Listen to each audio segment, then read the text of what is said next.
ॐ गं गणपतये नमः। ॐ ऐं ह्रीं श्रीं श्रीमात्रे नमः। ॐ हं हनुमते नमः। ॐ श्रीगुरुभ्यो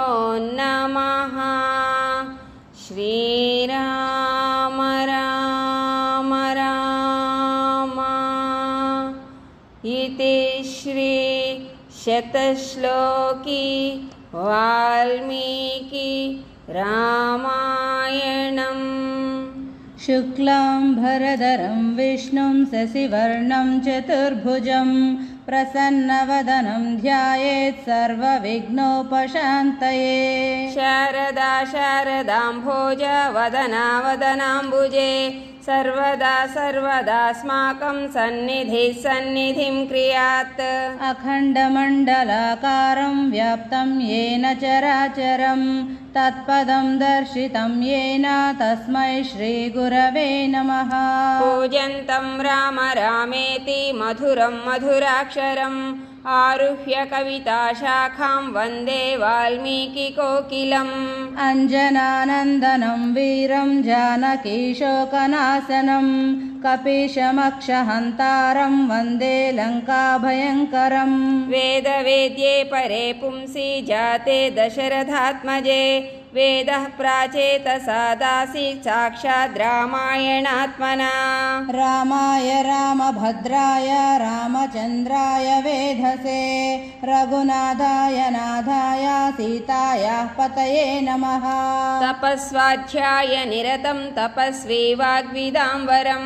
नारदं परिपप्रच्छ वाल्मीकिर्मुनिपुङ्गवम्। कोऽन्वस्मिन् साम्प्रतं लोके गुणवान् कश्च वीर्यवान् धर्मज्ञश्च कृतज्ञश्च सत्यवाक्यो दृढव्रतः। चारित्रेण च को युक्तः सर्वभूतेषु को हितः विद्वान् कः समर्थश्च कश्चैकप्रियदर्शनः। आत्मवान् को जितक्रोधो धृतिमान् को न सूयकः कस्य बिभ्यति देवाश्च जातरोषस्य संयुगे। एतदिच्छाम्यहं श्रोतुं परं कौतूहलं हि मे महर्षे त्वं समर्थोऽसि ज्ञातुमेवं विधं नरम्। श्रुत्वा चैतत्रिलोकज्ञो वाल्मीकिर्नारदो वचः श्रूयतामिति चामन्त्र्य प्रहृष्टो वाक्यमब्रवीत्। बहवो दुर्लभाश्चैव ते त्वया कीर्तिता गुणाः मुने वक्ष्याम्यहं बुद्ध्वा तैर्युक्तः श्रूयतां नरः। इक्ष्वाकुवंशप्रभवो रामो नाम जनैः श्रुतः नियतात्मा महावीर्यो धृतिमान् धृतिमान् वशी। बुद्धिमान् नीतिमान् वाग्मी श्रीमान् शत्रुनिबर्हणः विपुलांसो महाबाहुः कम्बुग्रीवो महाहनुः। महोरस्को महेश्वासो गूढजत्रुररिन्दमः आजानुबाहुषु शिरा सुललाटः सुविक्रमः। समः समविभक्ताङ्गः स्निग्धवर्णः प्रतापवान् पीनवक्षा विशालाक्षो लक्ष्मीवान् शुभलक्षणः। धर्मज्ञः सत्यसन्धश्च प्रजानां च हिते रतः यशस्वी ज्ञानसम्पन्नः शुचिर्वस्य समाधिमान्। प्रजापतिः समः श्रीमान् धाता रिपुनिषूदनः रक्षिता जीवलोकस्य धर्मस्य परिरक्षिता। रक्षिता स्वस्य धर्मस्य स्वजनस्य च रक्षिता वेदाङ्गतत्त्वज्ञो धनुर्वेदो च निष्ठितः। सर्वशास्त्रार्थतत्त्वज्ञः स्मृतिमान् प्रतिभानवान् सर्वलोकप्रियः साधुः अदीनात्मा विचक्षणः। सर्वदाभिगता सद्भिः समुद्र इव सिन्धुभिः आर्यः सर्वसमश्चैव सदैव प्रियदर्शनः। स च सर्वगुणोपेतः कौसल्यानन्दवर्धनः समुद्र इव गाम्भीर्ये धैर्येण हिमवानिव। विष्णुना सदृशो वीर्ये सोमवत्प्रियदर्शनः कालाग्निसदृशः क्रोधे क्षमया पृथिवी समः धनदेन समस्त्यागे सत्ये धर्मैवापरः तमेवं गुणसम्पन्नं रामं सत्यपराक्रमं ज्येष्ठं श्रेष्ठगुणैर्युक्तं प्रियं दशरथसुतं प्रकृतीनां हितैर्युक्तं प्रकृतिप्रियकाम्यया यौवराज्येन संयोक्तुम् ऐच्छत् प्रीत्या महीपतिः तस्याभिषेकसंभारान् दृष्ट्वा भार्याथ कैकेयी पूर्वं दत्तवरा देवी वरमेन मया च ता विवासनं च रामस्य भरतस्याभिषेषणम् स सत्यवचनाच्छैव धर्मपाशेन संयतः विवासयामास सुतं रामं दशरथः प्रियं स जगामवनं वीरः प्रतिज्ञामनुपालयन् पितुर्वचननिर्देशात् कैकेय्या प्रियकारणात् तं व्रजन्तं प्रियो भ्राता लक्ष्मणोऽनुजगाम च स्नेहाद्विनयन सम्पन्नः सुमित्रानन्दवर्तनः भ्रातरं दयितो भ्रातुः सौभ्रात्रामनुदर्शयन् रामस्य दयिता भार्या नित्यं प्राणसमाहिता जनकस्य कुले जाता देवमायेव निर्मिता सर्वलक्षणसम्पन्ना नारीणामुत्तमा वधूः सीताप्यनुगता रामं शशिनं रोहिणी यथा पौरैरनुगतो दूरं पित्रा दशरथेन च शृङ्गिबेरपुरे सूतं गङ्गाकूले व्यसर्जयत् गुहमासाद्य धर्मात्मा निषादाधिपतिं प्रियं गुहेन सहितो रामो लक्ष्मणेन च सीतया तेवनेन वनं गत्वा नदीस्तीर्त्वा बहूदकाः चित्रकूटमनुप्राप्य भरद्वाजस्य शासनात् रम्यमावसधं कृत्वा रममाणा वने त्रयः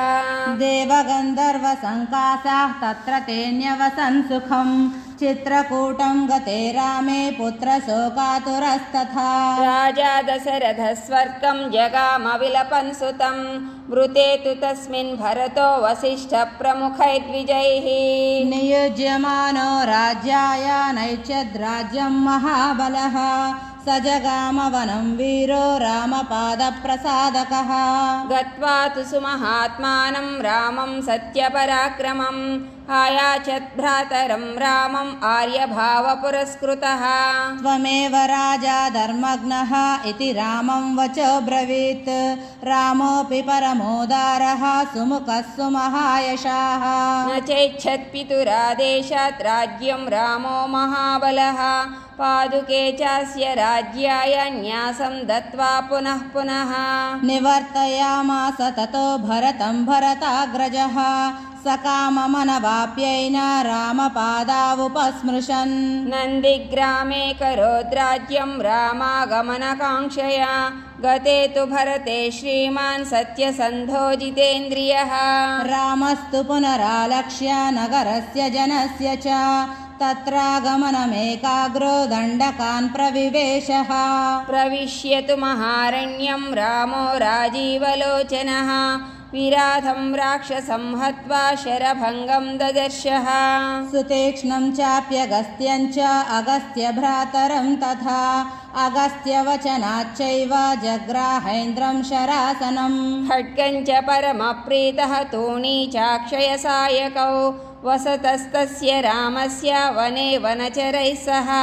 ऋषयोऽभ्यागमन् सर्वे वधाय सुररक्षसां न तेषां प्रतिशुश्राव राक्षसानां तथा वने प्रतिज्ञातश्च रामेण वधः संयति रक्षसां ऋषीणामग्निकल्पानां दण्डकारण्यवासिनां तेन तत्रैव वसता जनस्थाननिवासिनी विरूपिता शूर्पणखा राक्षसी कामरूपिणी ततः शूर्पणखा वाक्यात् विद्युक्तान् सर्वकाक्षसान् खरं त्रिशिरसं चैव दूषणं चैव राक्षसम् निजघाणरणे रामः तेषां चैव पदानुगान् वने तस्मिन् निवसता जनस्थाननिवासिनां रक्षसां निहतान्यासन् सहस्राणि चतुर्दश ततो ज्ञातिवधं श्रुत्वा रावणः क्रोधमूर्छितः सहायं वरयामास मारीचं राम राक्षसं वार्यमाणस्सु बहुशो मारीचेण स रावणः न विरोधो बलवता क्षमो रावणतेन ते अनाद्रत्यतु तद्वाक्यं रावणः कालचोदितः जगामसः मारीचः तस्याश्रमपदं तथा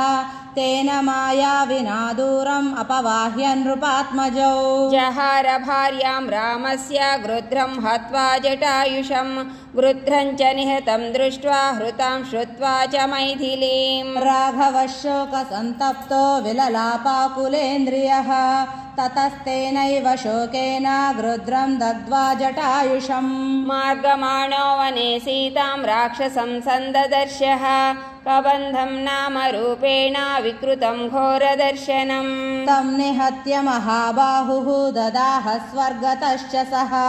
स चास्य कथयामास शबरीं धर्मचारिणीं श्रमणीं धर्मनिपुणाम् अभिगच्छेति राघवं सोऽभ्यगच्छन्महातेजाः शबरीं शत्रुसूदनः शबर्या पूजितः सम्यक् रामो दशरथात्मजः पम्पातीरे हनुमता सङ्गतो वानरेणः हनुमद्वचनाच्छैव सुग्रीवेण समागतः सुग्रीवाय च तत्सर्वं शंसद्रामो महाबलः आदितस्तद्यथा वृत्तं सीतायाश्च विशेषतः सुग्रीवश्चापि तत्सर्वं श्रुत्वा रामस्य वानरः चकार सख्यं रामेण प्रीतश्चैवाग्निसाक्षिकं ततो वानरराजेन वैरानुकथनं प्रति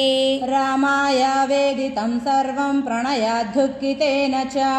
प्रतिज्ञातं च रामेण तदा वालिवदं प्रति वालिनश्च बलं तत्र कथयामास वानरः सुग्रीवः शङ्कितश्चासीत् नित्यं वीर्येण राघवे राघवप्रत्ययार्थं तु दुन्दुभेः काममुत्तमं दर्शयामास सुग्रीवो महापर्वतसन्निभम् उत्स्मयित्वा महाबाहुः प्रेक्ष्य चास्ति महाबलः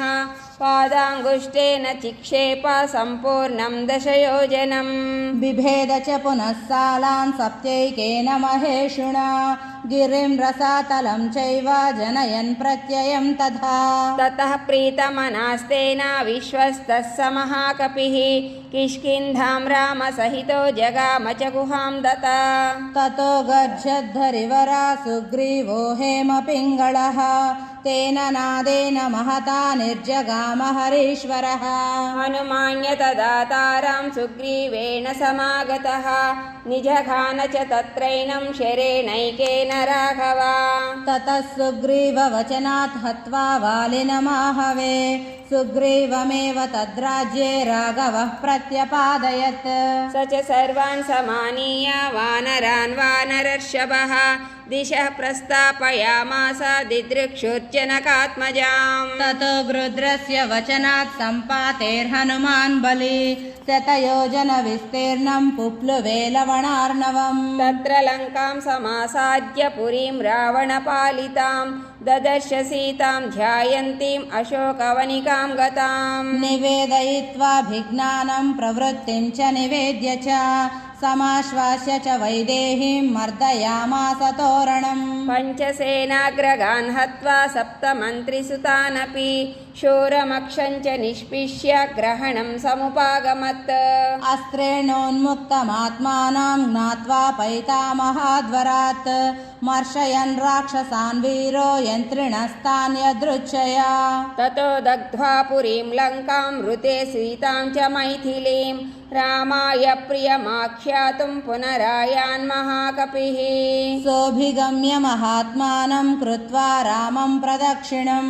न्यवेदयमहेयात्मा दृष्टा सीतेति तत्त्वतः ततः सुग्रीवसहितो गत्वा तीरं महोदधेः समुद्रं शोभयामास शरैरादित्यसन्निभैः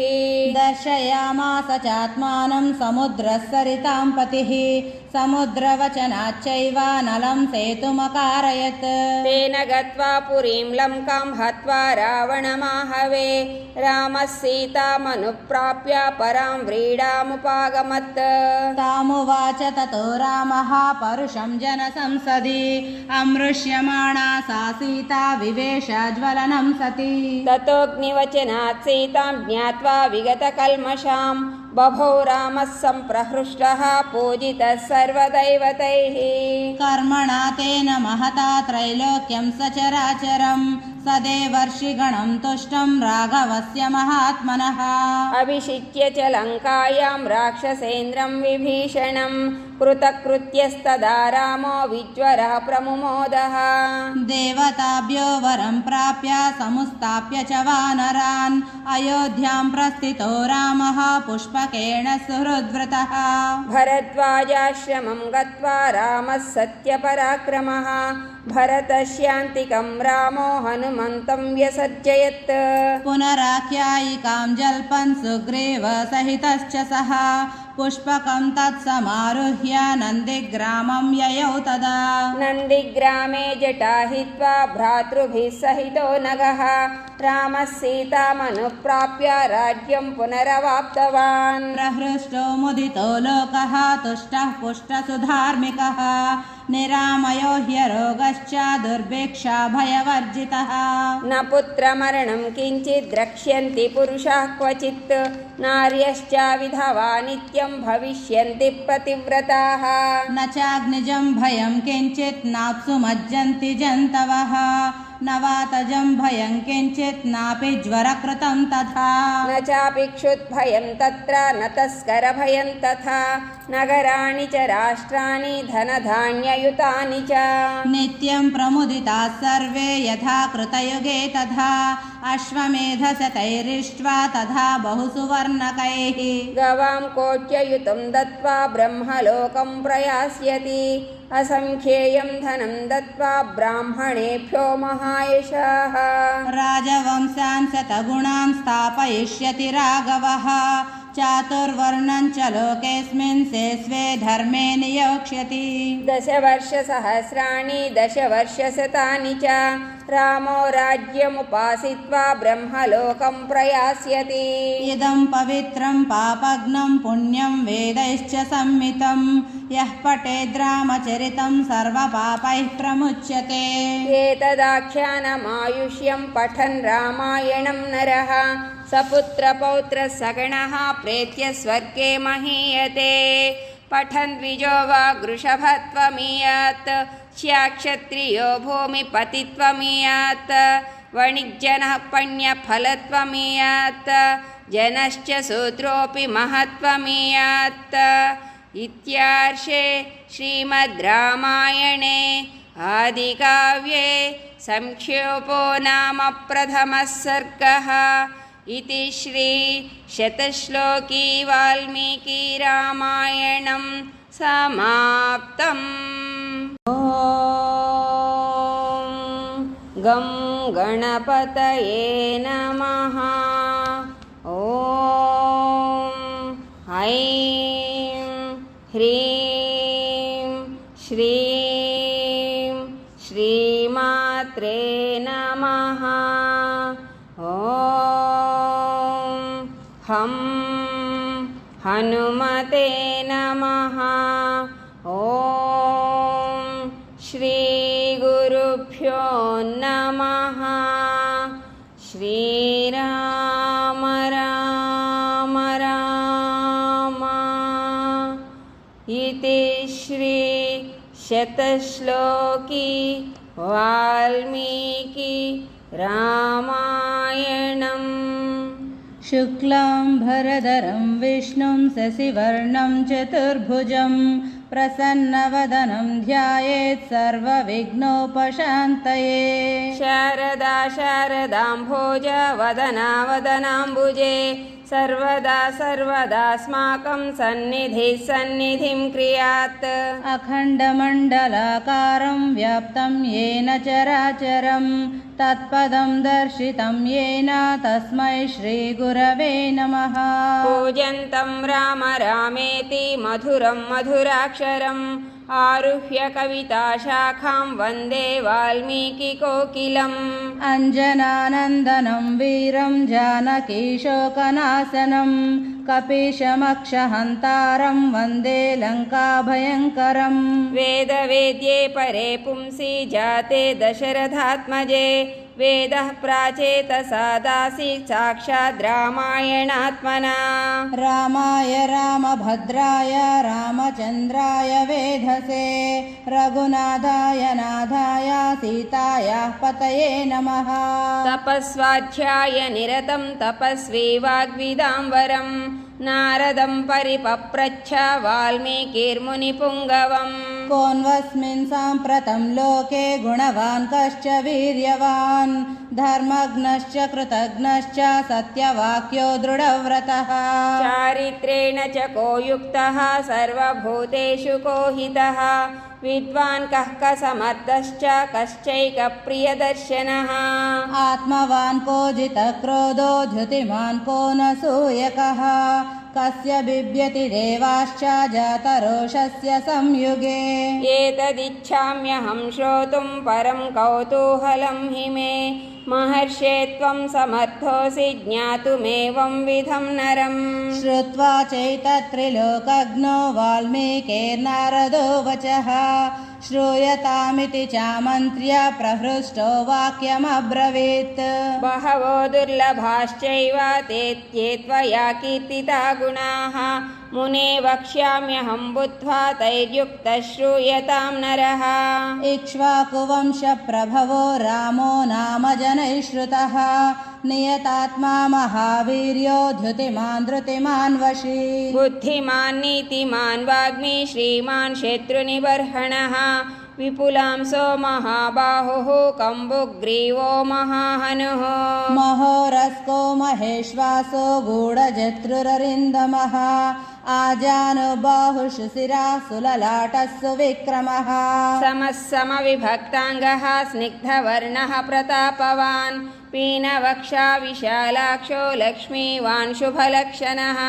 धर्मज्ञः सत्यसन्धश्च प्रजानां च हिते रतः यशस्वी ज्ञानसम्पन्नः शुचिर्वस्य समाधिमान् प्रजापतिः समः श्रीमान् धाता रिपुनिषूदनः रक्षिता जीवलोकस्य धर्मस्य परिरक्षिता रक्षिता स्वस्य धर्मस्य स्वजनस्य च रक्षिता वेदाङ्गतत्त्वज्ञो धनुर्वेदो च निष्ठितः सर्वशास्त्रार्थतत्त्वज्ञः स्मृतिमान् प्रतिभानवान् सर्वलोकप्रियः साधुः अदीनात्मा विचक्षणः सर्वदाभिगता सद्भिः समुद्र इव सिन्धुभिः आर्यः सर्वसमश्चैव सदैव प्रियदर्शनः स च सर्वगुणोपेतः कौसल्यानन्दवर्धनः समुद्र इव गाम्भीर्ये धैर्येण हिमवानिव विष्णुना सदृशो वीर्ये सोमवत्प्रियदर्शनः कालाग्निसदृशः क्रोधे क्षमया पृथिवी समः धनदेन समस्त्यागे सत्ये धर्मैवापरः तमेवं गुणसम्पन्नं रामं सत्यपराक्रमम् ज्येष्ठं श्रेष्ठगुणैर्युक्तं प्रियं दशरथसुतं प्रकृतीनां हितैर्युक्तं प्रकृतिप्रियकाम्यया यौवराज्येन संयोक्तुम् ऐच्छत् प्रीत्या महीपतिः तस्याभिषेकसम्भारान् दृष्ट्वा भार्याथ कैकेयी पूर्वं दत्तवरा देवी वरमेन मया च ता विवासनं च रामस्य भरतस्याभिषेषणम् स सत्यवचनाच्छैव धर्मपाशेन संयतः विवासयामास सुतं रामं दशरथः प्रियम् स जगामवनं वीरः प्रतिज्ञामनुपालयन् पितुर्वचननिर्देशात् कैकेय्या प्रियकारणात् तं व्रजन्तं प्रियो भ्राता लक्ष्मणोऽनुजगाम च स्नेहाद्विनयन सम्पन्नः सुमित्रानन्दवर्तनः भ्रातरं दयितो भ्रातुः सौभ्रात्रामनुदर्शयन् रामस्य दयिता भार्या नित्यं प्राणसमाहिता जनकस्य कुले जाता देवमायेव निर्मिता सर्वलक्षणसम्पन्ना नारीणामुत्तमा वधूः सीताप्यनुगता रामं शशिनं रोहिणी यथा पौरैरनुगतो दूरं पित्रा दशरथेन च शृङ्गिबेरपुरे सूतं गङ्गाकूले व्यसर्जयत् गुहमासाद्य धर्मात्मा निषादाधिपतिं प्रियम् गुहेन सहितो रामो लक्ष्मणेन च सीतया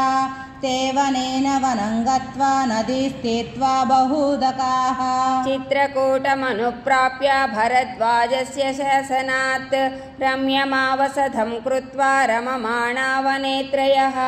देवगन्धर्वसङ्कासाः तत्र तेऽन्यवसन् सुखम् चित्रकूटं गते रामे पुत्रशोकातुरस्तथा राजा दशरथः स्वर्गं जगामविलपन् सुतं मृते तु तस्मिन् भरतो वसिष्ठप्रमुखैर्द्विजैः नियुज्यमानो राज्याय नैच्छद्राज्यं महाबलः स जगामवनं वीरो रामपादप्रसादकः गत्वा तु सुमहात्मानं रामं सत्यपराक्रमम् आयाचत् भ्रातरं रामम् आर्यभावपुरस्कृतः त्वमेव राजा धर्मज्ञः इति रामं वचो ब्रवीत् रामोऽपि परमोदारः सुमुखः सुमहायशाः न चैच्छत् पितुरादेशात् राज्यं रामो महाबलः पादुके चास्य राज्याय न्यासं दत्त्वा पुनः पुनः निवर्तयामास ततो भरतं भरताग्रजः सकाममनवाप्यैन रामपादावुपस्मृशन् नन्दिग्रामे करोद्राज्यं रामागमनकाङ्क्षया गते तु भरते श्रीमान् सत्यसन्धो जितेन्द्रियः रामस्तु पुनरालक्ष्य नगरस्य जनस्य च तत्रागमनमेकाग्रो दण्डकान् प्रविवेशः प्रविश्यतु महारण्यं रामो राजीवलोचनः विराधं राक्षसं हत्वा शरभङ्गं ददर्शः सुतीक्ष्णं चाप्यगस्त्यं च अगस्त्यभ्रातरं तथा अगस्त्यवचनाच्चैव जग्राहेन्द्रं शरासनम् खड्गं च परमप्रीतः तूणी चाक्षयसायकौ वसतस्तस्य रामस्य वने वनचरैः सह ऋषयोऽभ्यागमन् सर्वे वधायासुररक्षसां न तेषां प्रतिशुश्राव राक्षसानां तथा वने प्रतिज्ञातश्च रामेण वधः संयति रक्षसां ऋषीणामग्निकल्पानां दण्डकारण्यवासिनां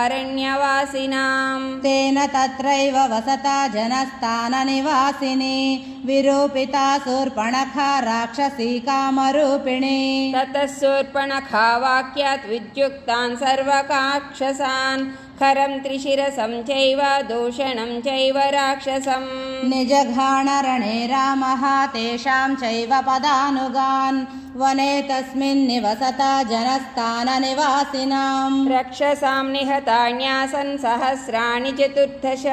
ततो ज्ञातिवधं श्रुत्वा रावणः क्रोधमूर्छितः सहायं वरयामास मारीचं राम राक्षसं वार्यमाणस्सु बहुशो मारीचेण स रावणः न विरोधो बलवता क्षमो रावण तेन ते अनाद्रत्यतु तद्वाक्यं रावणः कालचोदितः जगामसः मारीचः तस्याश्रमपदं तथा तेन मायाविना दूरम् अपवाह्य नृपात्मजौ जहार भार्यां रामस्य गृध्रं हत्वा जटायुषं गृध्रं च निहतं दृष्ट्वा हृतां श्रुत्वा च मैथिलीं राघवः शोकसन्तप्तो विललापाकुलेन्द्रियः ततस्तेनैव शोकेन गृध्रं दग्ध्वा जटायुषं मार्गमाणो वने सीतां राक्षसं सन्ददर्शः कबन्धं नाम रूपेण विकृतं घोरदर्शनं तं निहत्य महाबाहुः ददाह स्वर्गतश्च सः स चास्य कथयामास शबरीं धर्मचारिणीं श्रमणीं धर्मनिपुणाम् अभिगच्छेति राघवं सोऽभ्यगच्छन्महातेजाः शबरीं शत्रुसूदनः शबर्या पूजितः सम्यक् रामो दशरथात्मजः पम्पातीरे हनुमता सङ्गतो वानरेणः हनुमद्वचनाच्छैव सुग्रीवेण समागतः सुग्रीवाय च तत्सर्वं शंसद्रामो महाबलः आदितस्तद्यथा वृत्तं सीतायाश्च विशेषतः सुग्रीवश्चापि तत्सर्वं श्रुत्वा रामस्य वानरः चकार सख्यं रामेण प्रीतश्चैवाग्निसाक्षिकं ततो वानरराजेन वैरानुकथनं प्रति रामाय वेदितं सर्वं प्रणयाद्धुःखितेन च प्रतिज्ञातं च रामेण तदा वालिवदं प्रति वालिनश्च बलं तत्र कथयामास वानरः सुग्रीवः शङ्कितश्चासीत् नित्यं वीर्येण राघवे राघवप्रत्ययार्थं तु दुन्दुभेः काममुत्तमं दर्शयामास सुग्रीवो महापर्वतसन्निभम् उत्स्मयित्वा महाबाहुः प्रेक्ष्य चास्ति महाबलः पादाङ्गुष्ठेन चिक्षेप सम्पूर्णं दशयोजनम् बिभेद च पुनः सालान् सप्तैकेन महेषुणा गिरिं रसातलं चैव जनयन् प्रत्ययं तथा ततः प्रीतमनास्तेन विश्वस्तः स महाकपिः किष्किन्धां रामसहितो जगाम च गुहां दता ततो गच्छद्धरिवरा सुग्रीवो हेमपिङ्गळः तेन नादेन महता निर्जगाम हरीश्वरः हनुमान्य तदातारां सुग्रीवेण समागतः निजघान च तत्रैनं शरेणैकेन राघव ततः सुग्रीववचनात् हत्वा वालिनमाहवे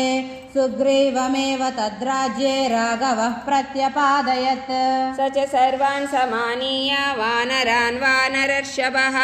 दिशः प्रस्तापयामास दिदृक्षुर्जनकात्मजाम् ततो गृध्रस्य वचनात् सम्पातेर्हनुमान् बली शतयोजनविस्तीर्णं पुप्लुवे लवणार्णवम् तत्र लङ्कां समासाद्य पुरीं रावणपालितां ददर्श सीतां ध्यायन्तीम् अशोकवनिकां गताम् निवेदयित्वाभिज्ञानं प्रवृत्तिं च निवेद्य च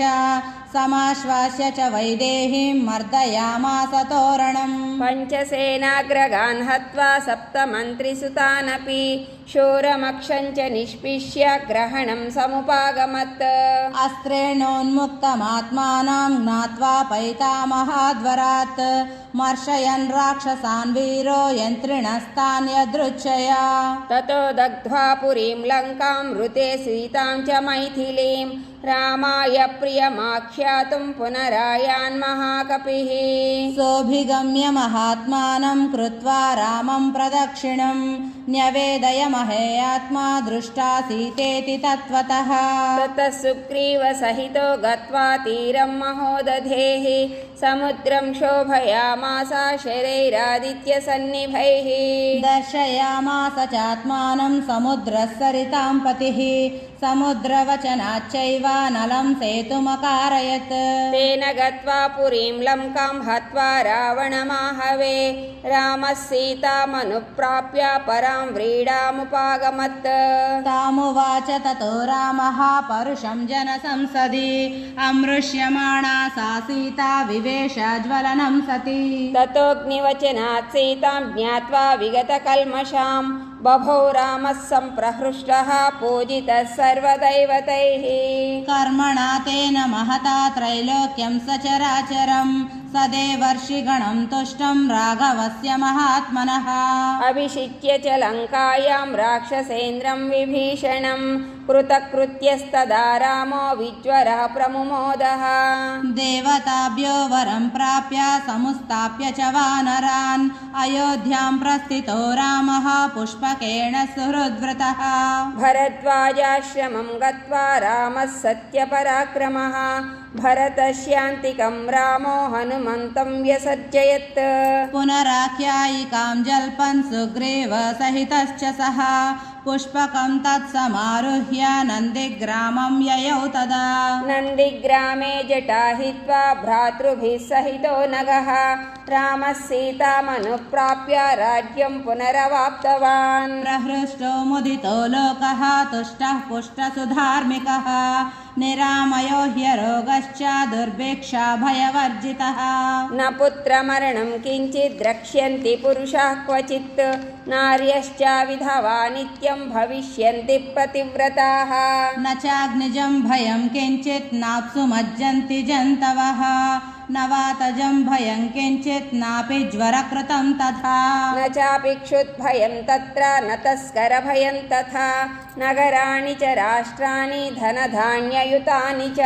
नित्यं प्रमुदिताः सर्वे यथा कृतयुगे तथा अश्वमेधशतैरिष्ट्वा तथा बहुसुवर्णकैः गवां कोट्ययुतं दत्त्वा ब्रह्मलोकं प्रयास्यति असंख्येयं धनं दत्त्वा ब्राह्मणेभ्यो महायशाः राजवंशान् शतगुणान् स्थापयिष्यति राघवः चातुर्वर्णं च लोकेऽस्मिन् स्वे धर्मे नियोक्ष्यति दशवर्षसहस्राणि दशवर्षशतानि च रामो राज्यमुपासित्वा ब्रह्मलोकं प्रयास्यति इदं पवित्रं पापघ्नं पुण्यं वेदैश्च संहितं यः पठेद् रामचरितं सर्वपापैः प्रमुच्यते एतदाख्यानमायुष्यं पठन् रामायणं नरः सपुत्रपौत्रसगणः प्रेत्य स्वर्गे महीयते पठन् द्विजो वा वृषभत्वमीयात् स्याक्षत्रियो भूमिपतित्वमीयात् वणिज्जनः पण्यफलत्वमीयात् जनश्च शूद्रोऽपि महत्वमीयात् इत्यार्षे श्रीमद् रामायणे आदिकाव्ये संक्षेपो नाम प्रथमः सर्गः इति श्री शतश्लोकी वाल्मीकि रामायणं समाप्तम्।